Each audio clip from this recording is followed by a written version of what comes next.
আসসালামু আলাইকুম, সবাই কেমন আছেন? আশা করি সবাই ভালো আছেন।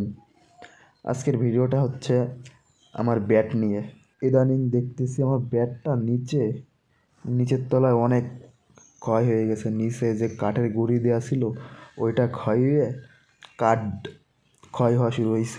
সেই জন্য নিচে আবার কাঠের গুঁড়ি দিই।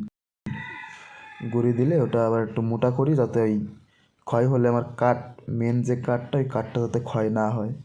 সেই জন্য আমি প্রথমে আর কি ওই জায়গাটা পরিষ্কার করছি। পরিষ্কার করার পরে হচ্ছে আপনার আঠা দিছি, ফেভিকল আঠাটা দিয়ে পরে তার উপর দিয়ে কাঠের গুঁড়ি দিছি। কাঠের গুঁড়ি দেওয়ার পর তার উপরে আবার আঠা দিছি। কাঠের গুঁড়িটা দেওয়ার পর আবার আঠা দিছি, যাতে কাঠের গুঁড়িটার ভিতরে যায়, ওটা লেগে থাকে। আঠা দেওয়ার পর আঠার উপর দিয়ে আবার আপনার কাঠের গুঁড়ি দিছি। দেওয়ার পর কাঠের গুঁড়ির উপরে আবার আপনার ফেভিকল দিছি, যাতে অনেক মোটা হয়, স্তরটা অনেক মোটা হয়।